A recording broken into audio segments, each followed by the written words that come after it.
Le silence du vide n'était jamais vraiment silencieux pour moi. Il était empli du grésillement constant de la peur et du souvenir des poursuites. Je fixais l'écran de navigation du ombre noir, une mosaïque de bleu froid et de jaune terne. Les chiffres défilaient, comptant la distance parcourue, mesurant le vide que nous laissions derrière nous. Ma veste de commandement, aux couleurs éteintes, pesait sur mes épaules comme un aveu. Jax était planté à mon côté, un pilier de chair et de métal. La lueur des écrans luisait sur ses bras cybernétiques, sur la cicatrice qui traversait son œil optique. Il ne disait rien, il attendait, comme il avait toujours attendu, que je choisisse une direction. Son silence était plus lourd qu'un reproche. « Rien sur les scanners longue portée ?» demandai-je, la voix plus râpeuse que je ne l'aurais voulu. Il tourna la tête, l'implant émettant un léger bourdonnement. « Rien. » « Que de la roche et du froid. Comme d'habitude. » Comme d'habitude. Ces deux mots résumaient 15 ans. Fuir, se cacher, reconfigurer les traceurs, modifier les signatures énergétiques, sauter avant que le filet ne se referme. La routine de la survie. Je passais la main sur ma tempe, sentant sous mes doigts les cicatrices discrètes, souvenirs d'éclats d'écran et de pression qui fuient. Pragmatisme. C'était le mot que j'utilisais. Jax connaissait le vrai mot. Nous l'avions tous deux dans la bouche, un goût de cendre. Le poste de commandement sentait l'ozone et la poussière recyclée. C'était l'odeur de notre maison, la seule famille qui restait. Je regardais le dos large de Jax, les tatouages de circuit sur son cou qui semblaient palpiter au rythme des systèmes du vaisseau. Il avait pris la faute pour moi, autrefois. Maintenant, je le traînais dans ma chute perpétuelle. La loyauté est une chaîne que l'on forge soi-même. Je me levais, les articulations rouillées par l'immobilité et la tension. Je marchais jusqu'au hublot latéral. Rien à voir, juste le noir, piqué de points lumineux trop lointains pour être chaleureux. C'était là que nous vivions, dans les interstices, dans l'ombre portée des géants. C'était sûr, c'était lâche. Un bip aigu fendit le grésillement de fond. Un seul, puis plus rien. Je me retournai, le sang glacé dans mes veines. Jax avait déjà pivoté vers son terminal, ses doigts métalliques tapant sur l'interface avec une précision soudaine. Son visage se figea, tous les muscles tendus sous la peau. L'écran de navigation devant moi passa du bleu au rouge vif. Une alerte clignotait, silencieuse et implacable. Verrouillage de traceurs, quantique détecté. Source, multiple, convergence. Je ne bougeais pas. Je regardais simplement le rouge se refléter dans la surface mate du panneau de commande, comme du sang sur de l'acier. Jax se figea complètement, son œil biologique rivé sur moi, l'optique braquée sur l'écran.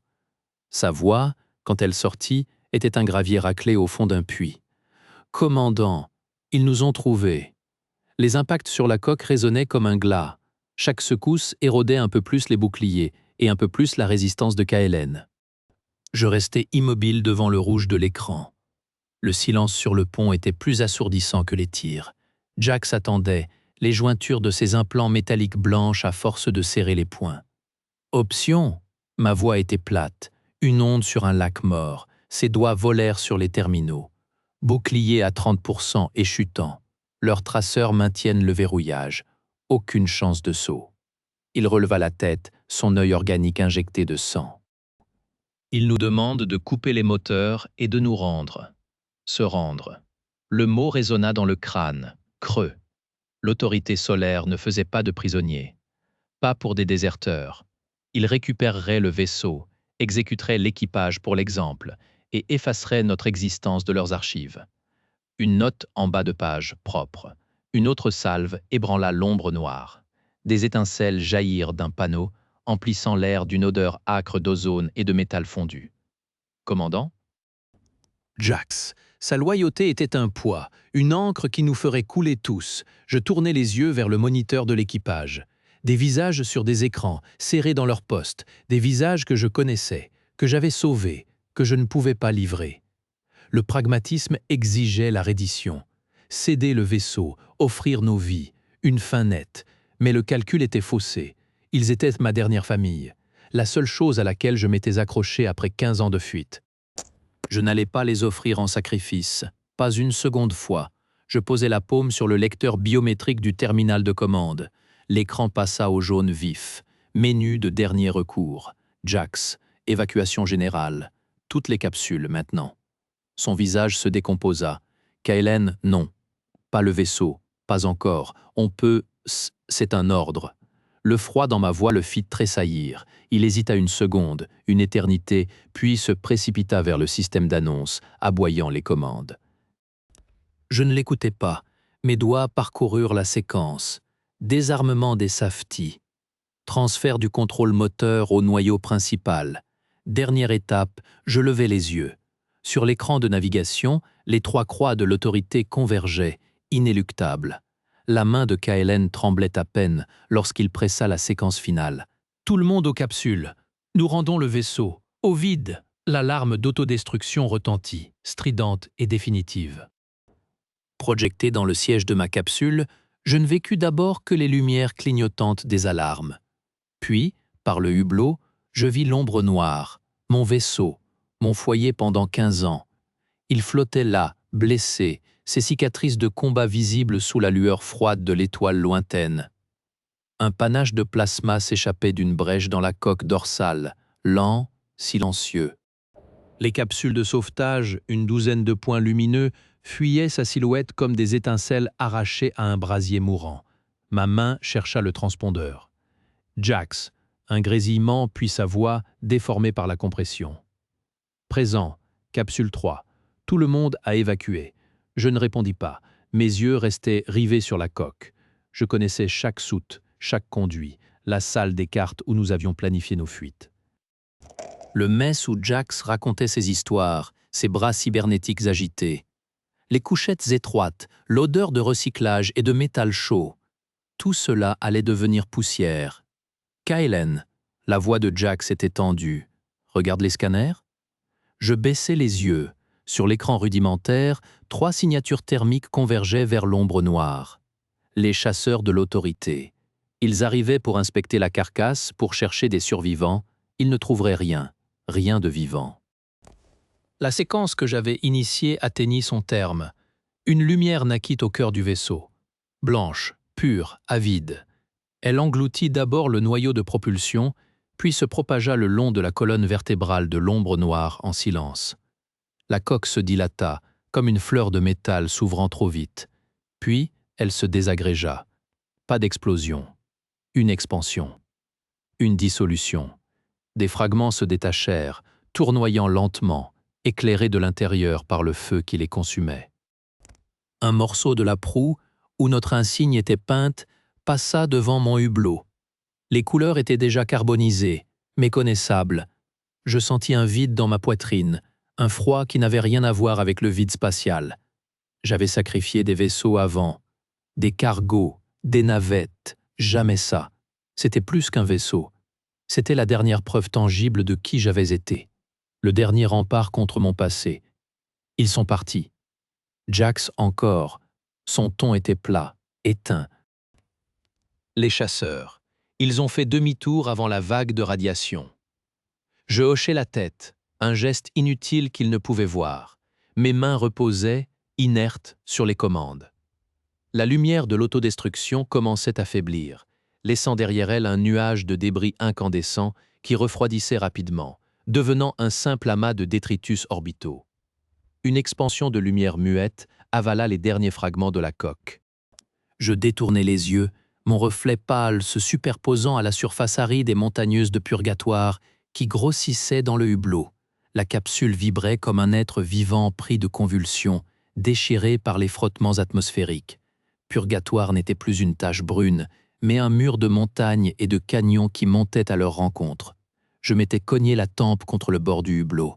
Une douleur sourde, chaude, chaude, le sang coulait le long de ma joue, goutte lente et tenace. Les alarmes hurlèrent une dernière fois avant de mourir, le système électrique succombant à la chaleur. Plus d'écran, plus de données. Juste la vision brute, par la fente du hublot, d'un paysage rocheux qui tournoyait. La capsule tangua, prise dans un courant. L'aile de descente gauche avait dû se détacher. La rotation s'accéléra, transformant le ciel et la terre en un mélange gris-brun étourdissant. Je fermais les yeux. Je ne priais pas. Je comptais. 1, 2, 3. Une vieille habitude pour calmer les tremblements. Inefficace. L'impact. Le choc fut un monde blanc et sourd, un coup de massue dans chaque os. Le harnais se tendit, mordit mes épaules, me retint d'être pulvérisé contre le tableau de bord, un craquement métallique, strident.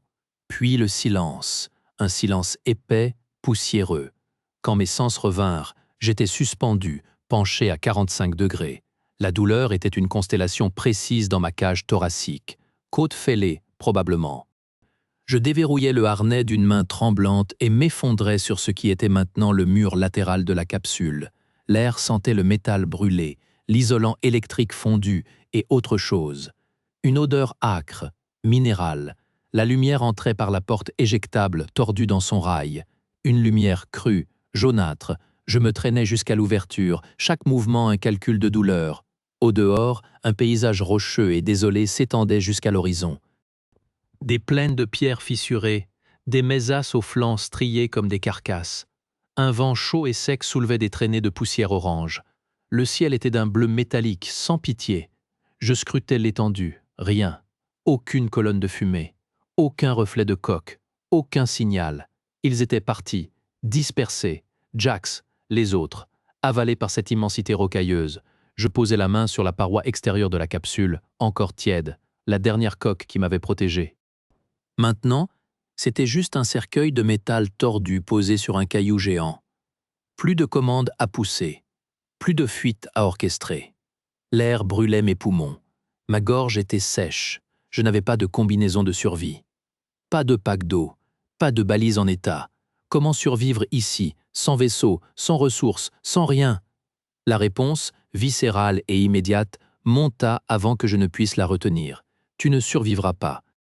Le choc du contact fut moins un atterrissage qu'un long et terrible grattement de la coque contre le sol de purgatoire, une croûte de poussière et de roches tranchantes qui sembla vouloir nous dévorer. Le métal a hurlé, plié, cédé. Puis le silence, lourd et poussiéreux. Je clignais des yeux pour chasser les éclats noirs dans ma vision.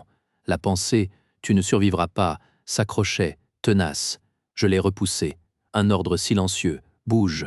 Je me dégageais du siège, sentant une côte craquer. L'air sentait le câble brûlé et la pierre chauffée à blanc. La capsule était ouverte comme une boîte de conserve, déchirée sur un tiers de sa longueur. Par la brèche, la lumière crue frappait des débris étincelants. Un gémissement monta à ma droite. Jax était coincé sous un faisceau de structures tordues. Son bras cybernétique gauche se débattait, moteur grondant, poussant inutilement contre l'acier. Son visage était couvert de suie et de sang. Son implant optique émettait une lueur rouge erratique. « Arrête de forcer !» grommelai-je en m'agenouillant, les joints de mes genoux criant. « Ça pèse une tonne, Kael. Alors économise ta charge. » J'inspectais la charpente. Un point de pivot. Je posais mon épaule contre un support secondaire, pesais de tout mon poids. Le métal gémit, céda de quelques centimètres. Suffisant. Jax se dégagea d'une poussée de son autre bras. Il se mit debout, chancelant, et son regard balaya l'épave. Les autres, dispersés. Ma voix était rauque. La désintégration contrôlée a fonctionné. Trop bien. Des bruits maintenant. Des toux, des appels étouffés provenant de l'arrière de la capsule. 3 formes émergèrent des nuages de poussière. Russ, le navigateur, le front ouvert. Vaughn, la technicienne, tenant son bras contre son torse. Le jeune com, Liv, le visage blanc de peur. Ils étaient là, vivants, pas tous. Le vide derrière leurs yeux disait ce que je ne demanderais pas. Jax serra les poings, ses articulations hydrauliques sifflant. On est coincé ici. L'ombre noire est une épave. Nous sommes vivants, rectifiai-je, mais les mots sonnaient creux. Mon propre cynisme me revenait en pleine face. Survivre à un crash pour mourir de soif sous un soleil étranger. Reste cracha du sang et de la poussière. Vivant? On a perdu le réacteur dorsal et les réserves. On a de l'air pour 2 jours, max. Et cette chaleur, tu as une meilleure suggestion? Ma voix était plus froide que je ne le voulais. Il détourna les yeux. La fissure, petite mais là. Je grimpais sur un pan de coque effondré pour voir. Le bassin rocheux s'étendait, stérile, jusqu'à des parois abruptes. L'ombre de la montagne commençait à s'allonger, offrant une maigre fraîcheur. Et puis je les vis. Sur les crêtes alentour, silhouettes immobiles contre le ciel métallique. Une dizaine. Pas de combinaison. Des vêtements faits de chiffon et de cuir brut. Ils tenaient des objets longs et minces, des épieux, des outils, pointés vers nous. Je descendis. Tous les regards étaient sur moi. On a de la compagnie, dis-je simplement. Armer ce qui fonctionne. Pas de gestes brusques. Jax avait déjà sorti son pistolet à impulsion, vérifiant l'énergie d'un claquement sec. Hostile, méfiant. Je fixais les silhouettes. Leur posture était tendue, observatrice. Une sentinelle. Ils nous ont vus tomber. Ils savent où nous sommes. Alors que la fumée commençait à se dissiper, Kaelen aperçut des silhouettes se découpant sur les crêtes alentours. Leurs armes rustiques pointaient vers l'épave, et leur premier regard était plus coupant encore que la roche. Lyra écarta ses gardes d'un geste et s'avança, son regard balayant l'épave fumante avec le détachement froid d'un prédateur évaluant une carcasse. Elle s'arrêta à 3 mètres. Les colons refermèrent le cercle, silencieux. Leur silence était pire que des cris. « Vous êtes sur mon territoire. L'air que vous respirez est le mien. Le sol qui vous porte est le mien. » Sa voix était plate, usée par la poussière. « Vous avez 10 secondes pour me donner une raison de ne pas vous y laisser sécher. » Jax grogna, son arme remontant d'1 centimètre. Je levai une main. « Nous sommes des naufragés, pas une menace. » « Toute bouche supplémentaire est une menace, commandant. » Elle avait reconnu les insignes effacés sur ma veste. Son œil ne cligna pas. « Vous avez de la cargaison? Des médicaments? Des catalyseurs d'antimatière? L'épave est ouverte. Faites l'inventaire vous-même. » Je gardai les bras le long du corps. « Nous n'avons que ce que vous voyez. » Elle étudia mon visage, puis celui de Jax, puis les visages terreux de mon équipage derrière moi. Un calcul rapide, impitoyable. « Alors vous n'avez aucune valeur. » Un murmure parcourut les colons. Une femme ajusta la pointe de son épieu vers la poitrine de Soran, notre technicien. Il devint très pâle. « Nous pouvons travailler, dis-je. » Le mot avait un goût de cendre. Réparer, combattre. Nous avons nos propres combattants, et vos traceurs quantiques ont dû émettre jusqu'à l'impact. Un léger sourire, sans chaleur. Vous êtes un appât, Kaelen, un phare qui va attirer les chasseurs de primes et les croiseurs de l'autorité ici. Le seul service que vous puissiez me rendre, c'est de disparaître. Jax serra les dents. On va pas se laisser. Silence. Le mot de Lyra claqua comme un fouet. Son regard revint à moi. Je ne suis pas sans compassion.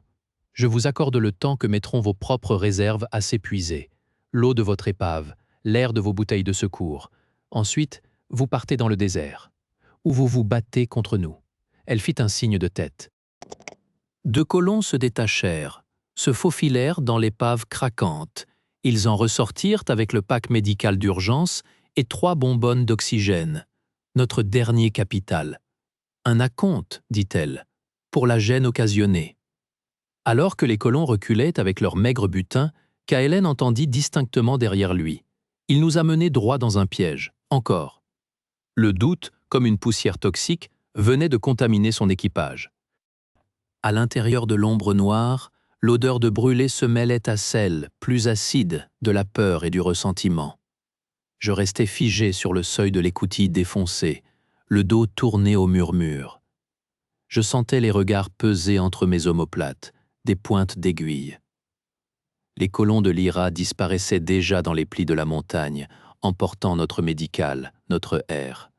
Leurs silhouettes se fondaient dans la rocaille comme si cette terre les avalait déjà. Kaelen. La voix de Jax rauque derrière moi. Je me tournai. Il se tenait dans l'ombre du sas, sa masse cybernétique bloquant une partie de la lumière avare.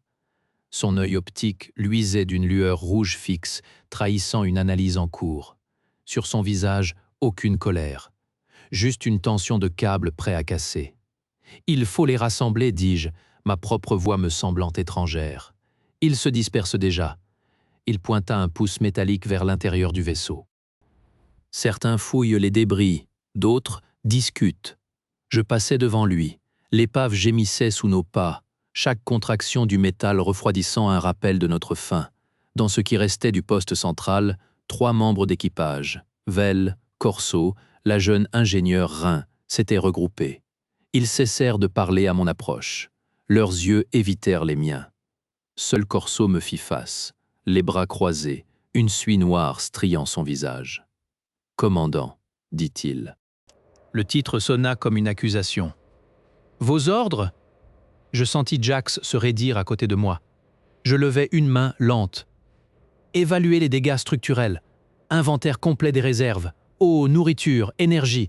Rapport dans 1 heure. » Ils ne bougèrent pas. Maintenant, ajouta Jax, sa voix un grondement bas. Ils se dispersèrent, trop lents. Leur obéissance était un réflexe usé, déjà émoussé par le doute. Celui que j'avais entendu. Il nous a menés droit dans un piège, encore. Jax se pencha vers moi. Son murmure un filet d'air chaud contre mon oreille. Les traceurs sont grillés. Le noyau de sceau est fissuré. Soren vient de confirmer. Il marqua une pause, laissant les mots s'enfoncer. On ne repart pas d'ici. Je ne répondis pas. Je marchais jusqu'à la brèche de la coque, là où le monde extérieur s'imposait. Un ciel plombé, des roches couleur de rouille à perte de vue, l'air immobile et chargé d'une poussière qui râpait la gorge. Je posai ma main sur le métal tordu, encore tiède des derniers sursauts des réacteurs. Le rapport de Jax fut un coup de grâce. Kaelen fixa l'horizon rocailleux, sentant pour la première fois le poids de la gravité de purgatoire comme une sentence. Le ciel vira au violet sale en moins d'1 minute et un grondement sourd, comme celui d'une bête géante, annonça l'arrivée du mur de poussière magnétique. « Bougez !» j'ai aboyé, la voix raclée par la poussière. L'équipage s'est rué vers les entrées des tunnels comme des insectes devant un incendie. Jax poussait les derniers traînards, son visage crispé, les yeux plissés contre les premières rafales. La veste de commandement claquait contre mes jambes, soudain lourde. Le mur est arrivé. D'abord un voile orange, puis une vague solide qui a englouti la lumière. Le grondement est devenu un hurlement. Les particules magnétiques crépitaient sur le métal de l'épave, une pluie d'étincelles grises. La radio dans mon oreille n'a craché qu'un sifflement strident, puis plus rien. L'ombre noire n'était plus qu'une forme fantomatique derrière le rideau ocre. J'ai reculé vers la paroi rocheuse, cherchant un surplomb. Le vent essayait de m'arracher du sol. J'ai vu Jax se plaquer contre l'entrée d'un boyau, faisant signe à 2 de nos mécaniciens de passer devant lui. Son regard a croisé le mien. Pas de peur. De l'attention pure, du fil d'acier tendu à craquer. Il a hoché la tête une fois. Tout le monde était à l'abri, sauf moi. C'est alors que je l'ai vue. Lyra. Elle n'avait pas fui avec ses colons plus profondément dans les veines. Elle s'était postée sous un surplomb naturel, à l'entrée d'un tunnel plus large, protégé mais pas caché. Le vent tirait sur ses vêtements grossiers. Elle ne regardait pas la tempête. Elle me regardait, moi. Elle observait la façon dont j'avais positionné les miens, dont j'avais pris la dernière place. Son mépris de pierre avait fondu. Dans ses yeux, à travers le voile de poussière, il n'y avait plus de haine simple. C'était une évaluation. Froide, précise, détachée du chaos ambiant. Une curiosité de prédateur pour un autre prédateur. Elle savait quelque chose que cette tempête, cette prison commune, allait rendre utile. Alors que le monde disparaissait dans un fracas ocre et statique, Kaelen croisa le regard de Lyra, abritée à l'entrée d'un tunnel. Il n'y vit plus de mépris, mais une froide curiosité, presque une reconnaissance. Que savait-elle vraiment de lui, et quel secret allait-elle révéler maintenant qu'ils étaient tous pris au piège? Les yeux de Lyra balayèrent le petit groupe de naufragés, un mépris glacé au fond de son regard. « Vous ne savez même pas où vous avez échoué, n'est-ce pas ?» Sa voix, rauque et portée par l'acoustique de la caverne, ne s'adressait pas qu'à nous. Elle parlait à la foule silencieuse de colons massés sur les passerelles du noyau. Des visages durs, des yeux qui brillaient dans la pénombre comme ceux de prédateurs tapis. Purgatoire n'est pas une colonie. Elle fit un pas, son pistolet à plasma restant à la hanche, plus menaçant ainsi. C'est une tombe, la nôtre, creusée pour y enterrer des traîtres, des fuyards et les souvenirs que l'autorité solaire veut effacer. Un murmure parcourut la foule. Jax, à ma droite, raidit ses épaules massives. Je sentis le regard de mon équipage peser sur ma nuque. L'espoir naissant en eux, l'espoir d'un refuge, se craquelait. « Vous avez amené vos traceurs dans notre dernier sanctuaire. » Lyra s'arrêta face à moi, assez près pour que je voie les cicatrices fines sur ses tempes, souvenir d'un ancien grade. « Vous, le commandant du Ombre Noire, Kaelen. » Elle connaissait mon nom, pas celui du vaisseau, mon nom. 15 ans de fuite, continua-t-elle, et cette fois, elle s'adressa directement aux miens, les désignant d'un mouvement du menton. Vous a-t-il dit pourquoi? Vous a-t-il parlé de l'ordre qu'il a refusé? De la station civile qu'il a sauvée, au mépris de la stratégie de l'autorité? La caverne devint d'un silence absolu. La honte, froide et familière, monta dans ma gorge. Jax retint son souffle. « Non, » répondit Lyra à sa propre question, « il vous a juste dit de courir. » Parce qu'un homme qui fuit une fois fuira toujours, même ses devoirs, même ses nouveaux alliés. Soren, le vieux technicien, hocha lentement la tête depuis l'ombre d'un conduit, comme s'il voyait enfin une pièce manquante s'emboîter. Le regard de Lyra était une pointe de glace posée sur ma carotide. « Nous sommes tous des déserteurs ici, commandant, mais il y a une différence entre ceux qui fuient vers quelque chose et ceux qui fuient de quelque chose. Vous êtes de la seconde catégorie. Un poids mort, et nous n'avons pas de ressources pour les poids morts. » Elle tourna les talons, s'adressant à ses colons. Ils restent confinés à l'épave. Leur sort se réglera quand l'autorité viendra récupérer son bien perdu. Alors que les colons murmuraient, tournant le dos, Kaelen sentit le poids de 15 ans de fuite s'écraser sur ses épaules. Il était devenu un étranger parmi les siens. Le silence dans le poste de commande était plus lourd que celui du vide spatial. Kaelen voyait le doute sur les visages de ces hommes. Les regards évitaient le sien, se fixant sur les dalles craquelées ou les panneaux éteints. L'odeur âcre du métal brûlé ne parvenait pas à masquer celle, nouvelle, de la peur de moi, de mes choix. « Ils ont de l'eau », murmura une voix dans l'ombre. Celle de Ren, un technicien de propulsion. « Ils ont un abri, un système de défense. » Jax fit un pas en avant, le grincement métallique de ses bras cybernétiques déchirant le silence. « Et un couteau pour nos gorges. Tu as entendu la femme. Nous sommes du bétail en attente d'abattage. Nous le sommes déjà. » Ren se leva, une main pressée contre son bandage souillé. 15 ans de course, et pourquoi? Pour finir écrasés sur ce rocher et attendre que Vex vienne nous ramasser? Ils ont dit qu'ils avaient tenu tête à l'autorité. Ils savent peut-être comment. Un murmure parcourut le petit groupe. Des hochements de tête. Des épaules qui s'affaissaient, non pas de défaite, mais de résignation calculée. Je voyais le calcul derrière leurs yeux vitreux. Le coût de ma loyauté. Soren, adossé à un panneau de commande mort, observait la scène.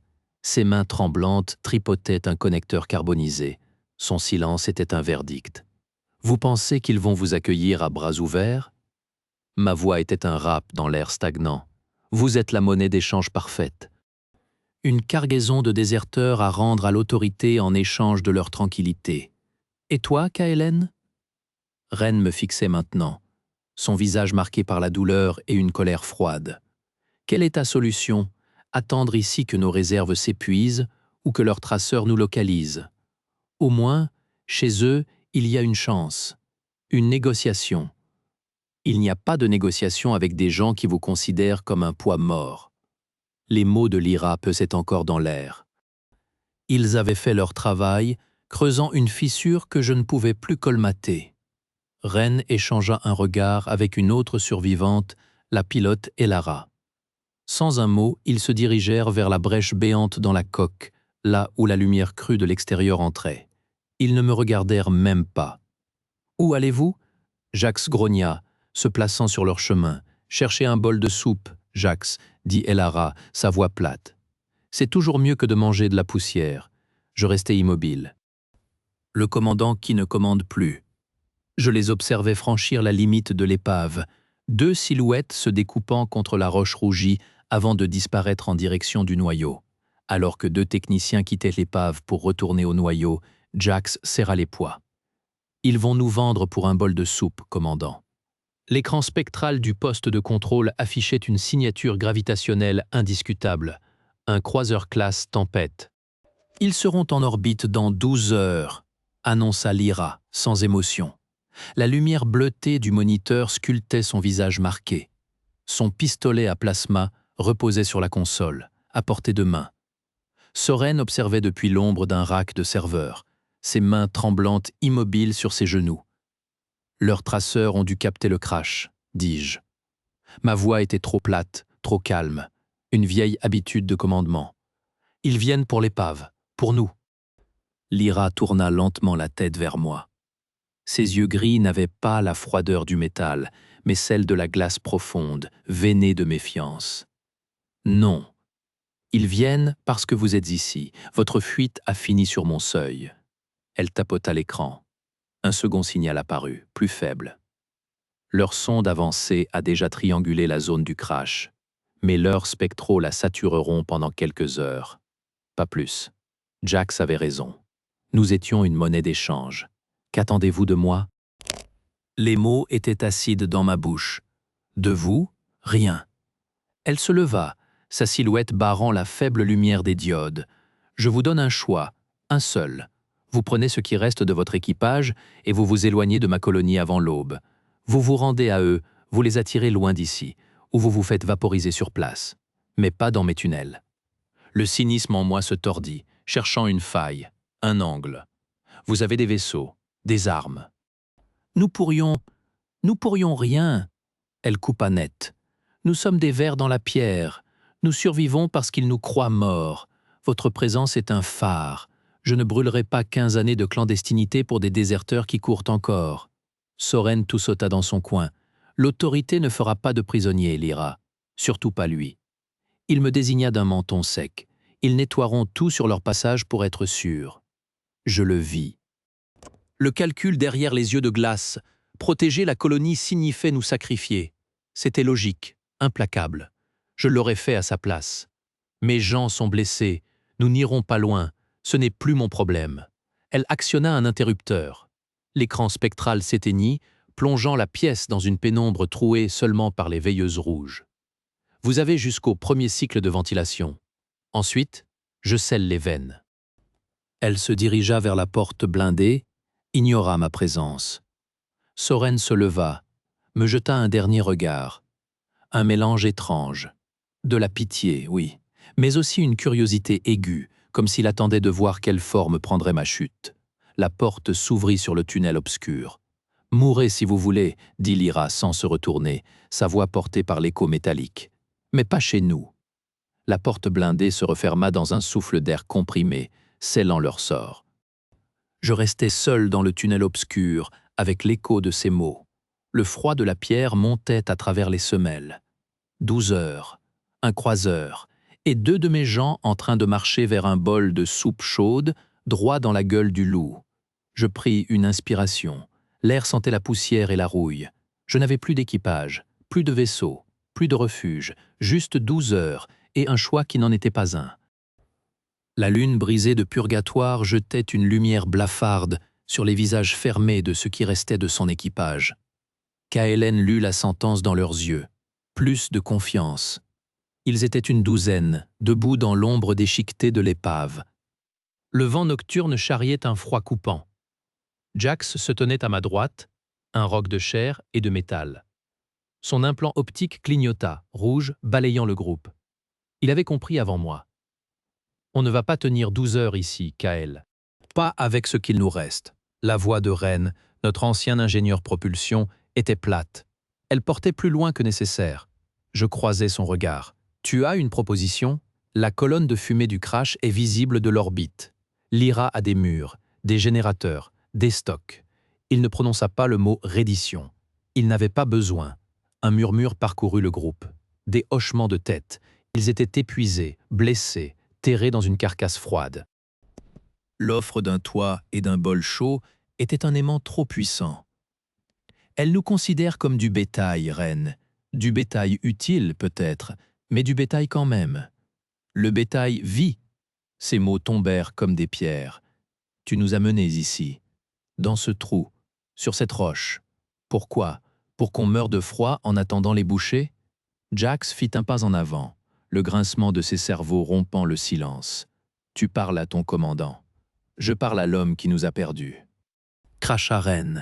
Je levai une main. Jax se figea. La douleur dans ma cage thoracique battait au même rythme que mon pouls. Je parcourus les visages un à un. Je ne vis nulle trahison. Seulement de la fatigue et la froide équation de la survie. Mon cynisme, mon outil le plus ancien, me souffla qu'ils avaient raison. « Partez », dis-je. Le mot surprit même Jax. Ren cligna des yeux. « Si vous croyez que la soupe vaut le collier, allez-y. La porte est là. » Je désignai l'obscurité du désert vers la montagne. Aucun jugement, c'est un choix, le seul que j'ai à offrir. Ils hésitèrent une seconde, puis Ren tourna les talons. Un à un, ils le suivirent. 8 ombres qui s'éloignaient dans la nuit, absorbées par les ténèbres du bassin aride. Ils n'osèrent pas se retourner. Il ne resta plus que Jax et moi devant l'épave béante. « Idiots !» grommela Jax, mais sa voix était étranglée. Non, pragmatique. Le vide en moi était parfait, un silence absolu. J'avais échoué. L'équipage, le dernier lien, dissipé. Il ne restait que l'attente. Une lumière bleutée trembla sur la visière de mon casque fissuré, posé à terre. Un feed prioritaire. Soren. L'image tremblotante montrait son visage cadré serré, éclairé par l'écran d'un terminal. Intéressant, sa voix synthétique grésilla dans mon oreillette interne. Vous les avez laissés partir. Pas un ordre, pas une menace, un choix. Son ton n'était pas taquin, c'était clinique. La plupart des commandants, à ce stade, auraient tiré sur le meneur, pour l'exemple. Je ne répondis pas. Je fixais l'horizon noir. Vous cherchez quoi, Soren? À comprendre. Vous fuyez l'autorité depuis 15 ans. Vous venez de perdre votre dernier atout, et vous ne vous battez même pas pour le garder. Il pencha la tête. À moins que ce ne soit cela, votre combat. Le refus de forcer, même quand c'est suicidaire. C'était trop proche. Je coupais le son de l'audio. Je ne voulais plus de spectateurs. Jax s'assit lourdement sur un pan de coque tordu, son regard perdu dans la même direction que le mien. Nous attendions. Pour la première fois depuis 15 ans, nous n'avions nulle part où fuir. C'est alors qu'une lueur pourpre déchira la nuit au-dessus de la montagne, suivie d'une vibration sourde qui fit trembler le sol. Les senseurs de la colonie hurlèrent silencieusement dans le casque de Soren. Le croiseur de l'autorité venait de prendre position en orbite basse. La voix métallique du commandant Vex déchira le silence du noyau, diffusé sur toutes les fréquences. Colonie purgatoire, vous hébergez un déserteur de l'autorité solaire. Livrez le commandant Kaelen et son équipage dans le délai d'une orbite, ou soyez annihilés. L'écho s'éteignit, laissant place à un silence de glace. Dans la salle de contrôle taillée dans le roc, les yeux de Lyra se posèrent sur moi. Un regard de scalpel. Derrière elle, ces 2 gardes ajustèrent leur prise sur leurs armes. « Vous entendez ça, déserteur ?» dit-elle. Sa voix était plate, usée. Une orbite, 6 heures. Jax se raidit à mes côtés, ses bras cybernétiques émettant un grésillement bas. Soren, près d'une console secondaire, ne bougea pas. Ses yeux pâles absorbaient la scène, enregistraient chaque micro-expression. Je sentis le poids de la décision s'enfoncer dans mes épaules, un froid familier. Fuir n'était plus une équation possible. Il ne négocie pas, Lyra. Il nettoie. J'avançais d'un pas, ignorant la tension des gardes. Livrez-nous, ils vaporiseront quand même la colonie. Pour preuve, vous savez comment il fonctionne. Son visage durci ne trahit rien, mais ses doigts effleurèrent la crosse de son pistolet à plasma. Un tic que j'avais appris à lire chez les officiers sous pression. « Et toi, tu proposes quoi? Un autre abandon ?» Le mot frappa comme il était censé le faire. Jax gronda, un son sourd dans sa gorge. Je levai une main, l'arrêtant. « Je propose un leurre. Mon vaisseau, l'ombre noire. Il a encore un cœur de propulsion. » Je tournai légèrement la tête vers Soren. Le vieil homme soutint mon regard, puis hocha presque imperceptiblement la tête. Il avait compris. Nous activons les brouilleurs spectraux de purgatoire pour masquer la signature. Nous programmons l'ombre pour un saut hyper court, droit vers le cœur du croiseur. Il le suivra, il devra le suivre. Lyra étudia mon visage, cherchant le mensonge, la fuite. Un saut suicide, un saut calculé.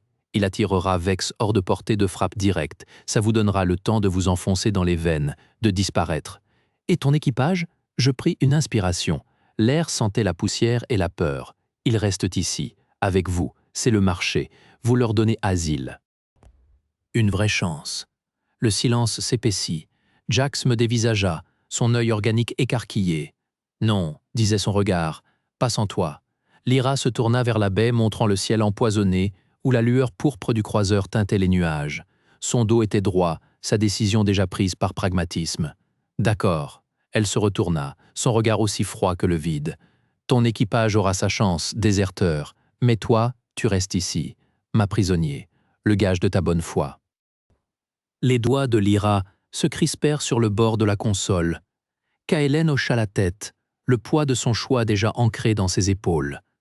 Les écrans du noyau étaient devenus un balai de lumière menteuse, chaque signal forgé par Soren un appât pour le prédateur orbital.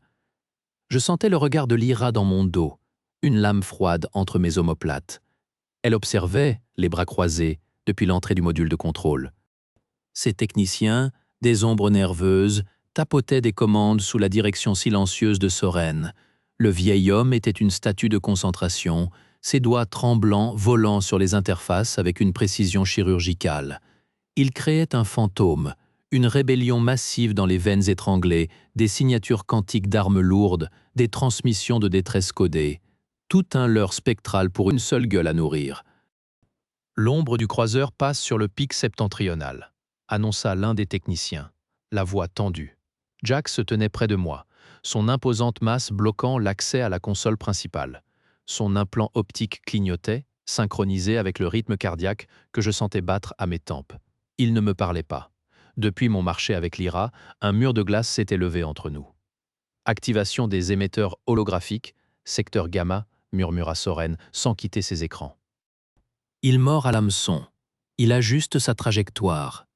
Sur le moniteur principal, la silhouette en forme de lame du croiseur Vex pivota lentement, se détournant de son orbite de surveillance pour plonger vers la zone de faille gravitationnelle que nos brouilleurs amplifiaient artificiellement. Le piège se refermait. Chaque seconde était un fil tendu à craquer. Il entre dans la zone d'influence, dit Lyra, sa voix neutre trahissant une once de tension. Soren actionna la séquence finale.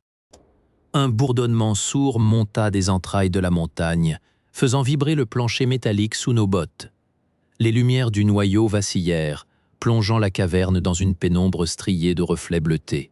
Sur l'écran, les propulseurs du croiseur crachèrent une gerbe d'énergie instable, luttant contre les forces de marée que nous avions réveillées. Maintenant, souffla Soren. Jax serra le poing, ses jointures cybernétiques grinçant. Un silence de mort s'abattit sur le noyau.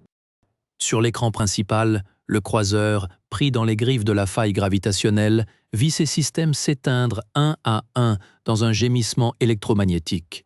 Ils étaient aveugles et pour la première fois vulnérables.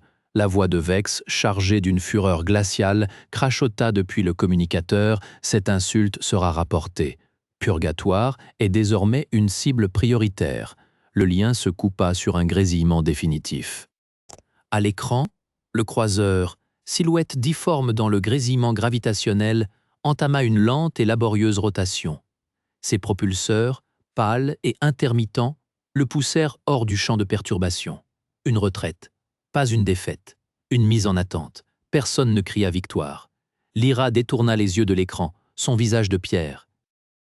Elle me toisa, puis son regard engloba Jax, Soren et les autres survivants de l'ombre noire qui attendaient, hagards, près de l'entrée du poste de commandement. « Votre équipage a droit à l'asile », dit-elle, chaque mot tombant comme une sentence. C'était la condition, ils restent, ils travaillent, ils se tiennent à carreau. Jax fit un pas en avant, son implant optique braqué sur elle. Et Kaelen ? Le silence qui suivit fut plus lourd que celui qui avait accueilli le départ du croiseur. Lyra croisa les bras. Son regard de glace revint à moi, et je lus tout ce que je savais déjà. Je n'étais pas un héros, j'étais un catalyseur. Un problème. Le commandant Kaelen, elle articula le titre comme une insulte, est un déserteur connu de l'autorité. Sa présence ici est un aimant à leur croiseur. Sa performance aujourd'hui ne change pas ce fait. Elle le confirme. Il est trop imprévisible, trop dangereux. Soren, près des consoles, hocha lentement la tête. Pas en accord. en constat. Il avait compris la pièce manquante, celle que même Lyra ignorait peut-être, que parfois le sacrifice n'est pas un acte, mais un état, être le bouc émissaire. Lyra, commença Jax, la voix rauque, je l'interrompis. C'est logique, les mots étaient plats, usés, je les avais préparés depuis le début. Jax me regarda, et je vis l'éclat de la trahison dans son œil unique, aussitôt remplacé par une compréhension douloureuse. Il serra les poings, les joints cybernétiques émettant un gémissement étouffé. Il se tut. Vous serez confiné, poursuivit Lyra. Une lueur étrange passa dans ses yeux, pas de la pitié, du calcul, isolé, mais pas exécuté. Vous êtes une monnaie d'échange, une preuve de notre bonne volonté si jamais les négociations s'imposent. C'était un mensonge. Nous le savions tous. L'autorité ne négocie pas. Je serais un otage sans valeur, un symbole rouillé, oublié dans un trou. Je hochai la tête, détachant mon regard du sien pour parcourir les visages de mon équipage. Certains baissèrent les yeux, d'autres soutinrent mon regard, avec une douleur ou une colère muette. C'était ma dernière fonction de commandant, être le point de focalisation de leur culpabilité à venir, leur permettre de vivre, libérés de mon fardeau. 2 colons, armés, s'approchèrent. Leurs gestes n'étaient pas brutaux, mais d'une froide efficacité. Ils me prirent par le bras. Je ne résistais pas. Les portes de la cellule d'isolement, creusées à même la roche, se refermèrent dans un souffle pressurisé. Aucun verrou ne claqua. Seul le poids du regard de Lyra, à travers le hublot, qui se transforma lentement, non en admiration, mais en une reconnaissance amère de la nécessité. Il était devenu le prix de la paix. La lumière artificielle du couloir qui filtrait sous sa porte n'était plus celle d'une prison, mais celle d'un seuil. Personne ne verrouillait ma cellule la nuit, depuis des semaines. Je posais la main contre la paroi de pierre, froide et humide. L'écho du noyau me parvenait, amorti, le bourdonnement des recycleurs d'air, le martèlement lointain des forages dans les veines étranglées, les voix étouffées d'une communauté qui vivait, qui persistait. Ma communauté, maintenant. L'idée était encore un caillou dans ma botte, une gêne à chaque pas. La porte céda sans bruit sous ma poussée. Le couloir était vide. Mes gardes, Rick et Mara, étaient à leur poste de surveillance des écrans spectraux, 20 mètres plus loin. Mara tourna légèrement la tête, un hochement presque imperceptible. C'était tout. Pas de salut, pas de titre, juste la reconnaissance du fait que j'étais là et que je n'étais plus une menace, que j'étais utile. Jax m'attendait à l'entrée de la galerie sud, adossé à la roche, ses bras cybernétiques croisés. La cicatrice sur son œil optique luisait faiblement dans la pénombre. « Tu traînes !» grommela-t-il. Son ton manquait de sa mordante déférence d'antan. C'était mieux. Je contemple le paysage. Il suivit mon regard vers les câbles en surplomb et les stalactites de condensation. Un coin de sa bouche tressaillit. « Toujours aussi jolie. Allons-y. La vieille veut te voir avant le briefing. » La vieille, Lyra. Elle ne tolérait ce surnom que de sa part. Son bureau était une excroissance de roches taillées, envahie d'écrans montrant les flux des brouilleurs spectraux et la carte silencieuse du système. Elle était penchée sur un schéma, les cheveux grisonnants en désordre. Elle leva les yeux à notre entrée. Son regard de glace avait fondu, laissant place à une lassitude aiguisée, une vigilance usée jusqu'à la corde. « KLN, asseyez-vous. Jax, les rapports des patrouilles des veines. » Mon second hocha la tête et sortit, me laissant seul avec elle. La porte se referma. Elle poussa un écran vers moi. Une signature énergétique fantomatique y clignotait, un résidu dans le spectre quantique. « Les dernières traces du croiseur », dit-elle simplement. « Dispersées, ionisées, rien de récupérable. » Je fixais la lueur mourante. 6 mois. Il avait fallu 6 mois au courant de l'hyperespace pour effacer les derniers vestiges du vaisseau que j'avais envoyé dans le néant. Avec moi, aux commandes théoriques et un leurre spectral enregistrant mes codes biométriques. Une mort administrative, une disparition gravitationnelle. L'autorité a classé l'affaire, continua-t-elle. Naufrage confirmé, tous hands perdus. Pas de poursuite. Elle marqua une pause. Tu es un fantôme, KLN, officiellement. Je sentis le poids de 15 ans de fuite se dissoudre, non dans un soulagement, mais dans un vide étrange. J'étais mort. L'homme que l'autorité cherchait n'existait plus. Il ne restait que l'homme ici, dans cette pièce, face à cette femme qui savait. « Et Soren ?» demandai-je. « Au générateur. Il affine le réseau de brouillage. Il dit que le silence de l'autorité est trop propre. Il veut creuser. » Un léger sourire effleura ses lèvres. Il a adopté 2 des orphelins du crash. Leur apprend à démoniter des régulateurs de flux. L'image du vieux technicien sarcastique entouré de gamins me serra la gorge. Je détournai les yeux. Le briefing rappela Lyra, son ton reprenant une neutralité professionnelle. Nous reprenons l'excavation du secteur gamma. Les capteurs ont détecté des dépôts de khélium. Nous aurons besoin de tes conseils pour le plan de forage. Les veines sont instables. Je hochai la tête. Conseiller, c'était mon rôle maintenant. Pas commandant. Stratège des profondeurs. Celui qui calculait les risques, qui prévoyait les effondrements, qui pesait le minerai contre les vies. J'ai étudié les scans, dis-je. Il y a une faille. Je propose de contourner par le tunnel nord, même si cela ajoute 3 jours. Elle examina mon visage, cherchant autre chose que la tactique. Elle ne trouva que la tactique. C'était tout ce qu'il restait à offrir. Approuvé. Présente-le au conseil à midi. Elle se replongea dans ses écrans. Le congé était clair. Dans le noyau, la clarté froide des lampes à arc éclairait le vaste espace. Des colons allaient et venaient. Certains me saluaient d'un signe de tête. D'autres, ceux qui avaient perdu des leurs dans la panique initiale, détournaient le regard. La rédemption n'était pas un pardon universel. C'était une place à gagner, chaque jour. Je vis Jax près de la cantine, en train de rire avec un groupe de foreurs. Il avait troqué sa veste d'équipage contre un gilet de travail matelassé. Il était chez lui. Soren passa, traînant 2 enfants accrochés à ses basques.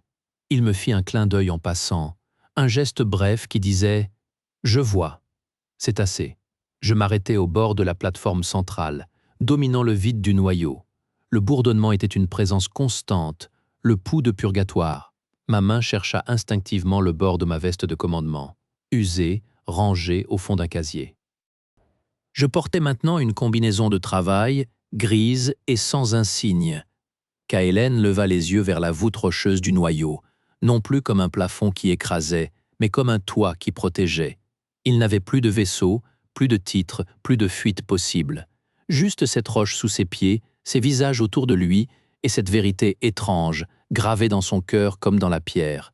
Parfois, on ne trouve son port qu'en acceptant de sombrer. Il était enfin arrivé. Il était chez lui.